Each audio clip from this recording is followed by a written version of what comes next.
All right, guys. So I think since the last time we met, we got a gameplay trailer, right? I think it was on IGN, got the Yeah, I exclusive wasn't expecting that.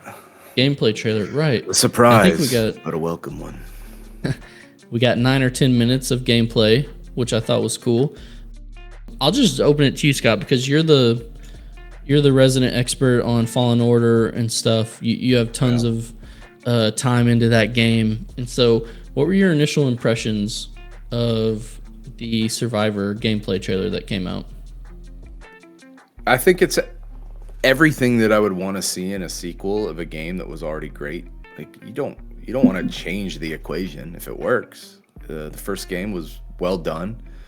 I think it was a sort of like I mentioned with Andor and Ahsoka as kind of a trial run. I think that this was their Fallen Order was their trial run at this type of game for Star Wars, which is it's a pretty linear single player RPG, so to speak, but it's also very Dark Soulsy. So the combat is very similar to it. So when I look at this trailer, as we're seeing it right now, it looks like just on the surface a refinement of the combat, some additions, maybe some quality of life stuff. But overall, it looks like just an improvement on the first game, which is Yeah, compare that. You think fine. it really does? I mean, does it look mainly the same game, or do you think it's going to play a lot different, or just an improvement, like you said? I think it will play very much the same. It looks as though they've just added some, like I said, quality of life, but also small nuances. Obviously, we see the sabers. You could very limitedly use two in the first one, and the double bladed was, I'd say, a little limited as well. You can tell the game was built around the single saber combat, whereas this one looks like you can honestly use any style you want and still get through the game. So I think that's a cool touch for More most freedom. fans. Yeah, because if you want to play the classic single blade, you can. If you want to go more that double blade, dual wield. I'm more of a dual wield guy, so I like the being able to use the double blade and break them apart and use them as two single ones. I think it's a nice touch. But yeah, it's just the word that comes to mind is just refinement. That's what it looks like. Much more smooth, for sure. Yeah, my initial impressions as someone who hasn't played, I'm getting more and more pressure for me to feel like I have to play these games. You absolutely have to, and you need to stream it. So I don't know. I'm and I think people know this. I've talked about this a lot on the channel. I just don't usually play single player games. I'm more of a PvP multiplayer kind of player, and so. And as us as dads, we have limited time to play, so I try to choose my game time wisely. And so, but what really jumped out to me, like you touched on it a little bit, is the kind of saber swapping. I mean, I was like, this is one of the coolest things I've ever seen.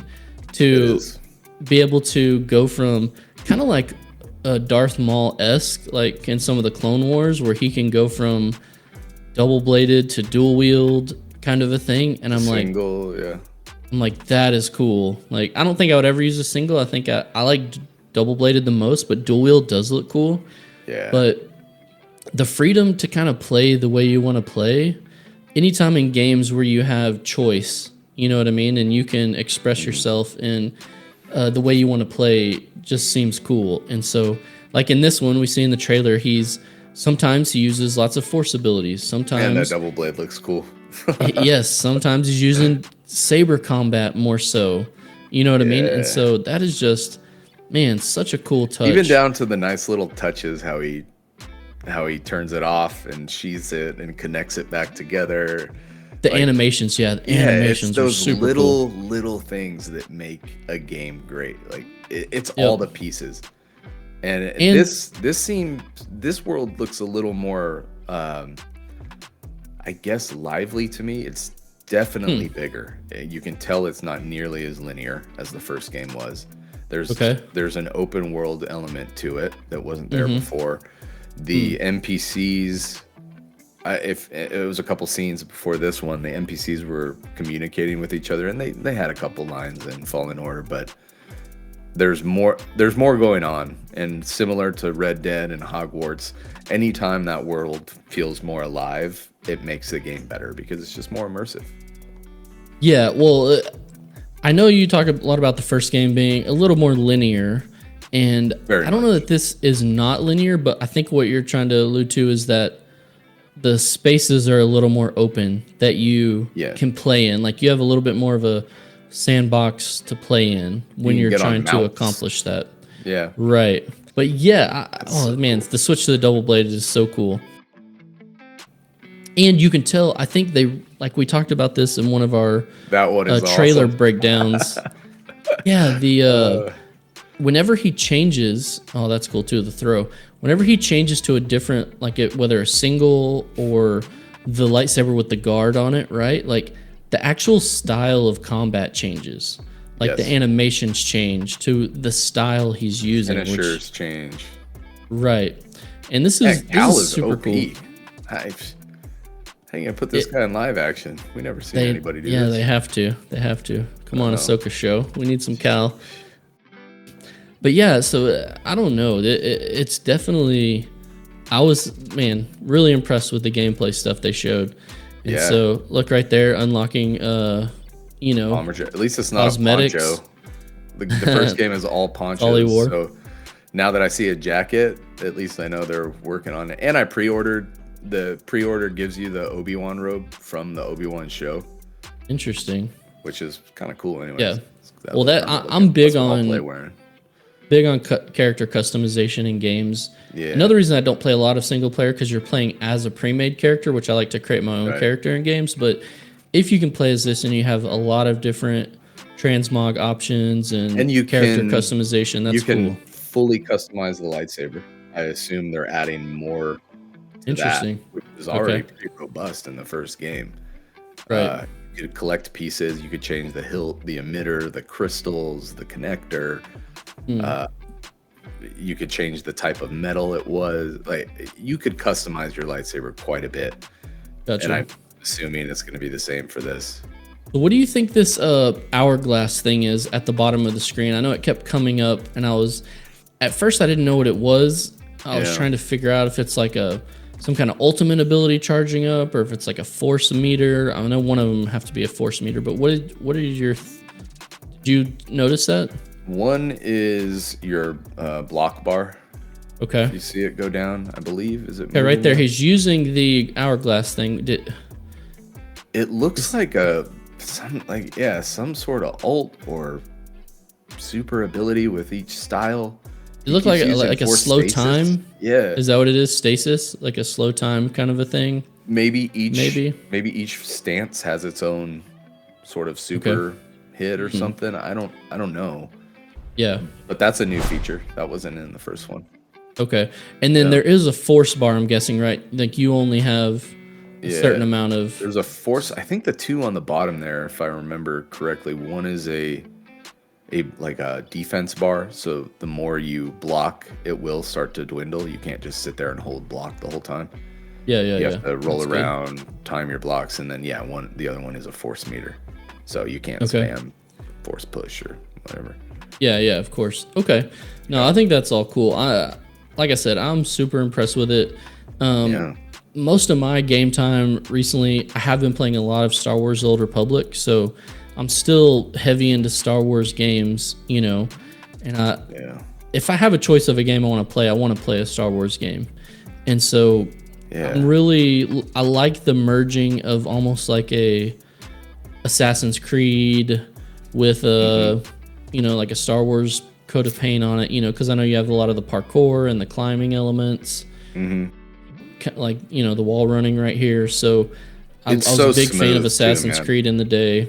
Okay. The first one was so smooth, so I imagine this one might feel even better. Yeah.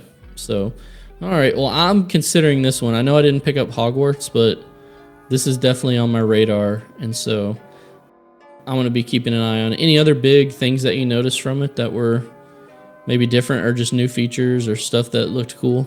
Well, I said mounts. Mounts are in it. Looks like Cal can also tame mounts, kind of like Anakin did in the Clone Wars. BB-8's back, or not, sorry, BB-8. BD1. That's his little droid's name. Who's a great little character. Star Wars always seems to do the droids really well. Yeah, 100%. Even BB-8 was cool. Even the trilogy wasn't cool, but BB-8 was a nice touch. So yeah, BD1's back. Looks as though there's a zip line now or some type of grapple. Yeah, I noticed it, like a grapple hook to the wall or something that he used. There's a little more mobility than the first one. New enemy types. The enemies there was a variation, but not too many. So what's cool is I like the touch of looks like reprogrammed super battle droids, normal battle droids. Yeah. Some type of bounty hunter. They had bounty hunter system in the first one. Just I see more enemy variation, which is nice. And just overall, refinement. What I'm most curious about right now is the story. Like, I knew there was going to be a sequel when I finished the first one. I hadn't predicted it was going to go in this direction. So I'm curious to see who that person in the Bacta was, and if there's more Inquisitors, if maybe we'll see a crossover with the show, maybe Ahsoka will make an appearance. I don't know, but if it's anything like the first story, I expect some good stuff here. Okay, well, thanks for no spoilers, because I'm probably gonna play the first one now, and if that's one thing that would really pull me in, is if there's crossovers with characters from the live action shows. I think that is that would be 100% what I want to see.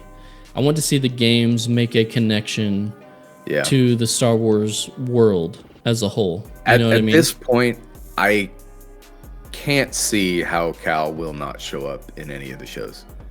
He's clearly gotten very powerful. He's part of an overall bigger story here based on the first game.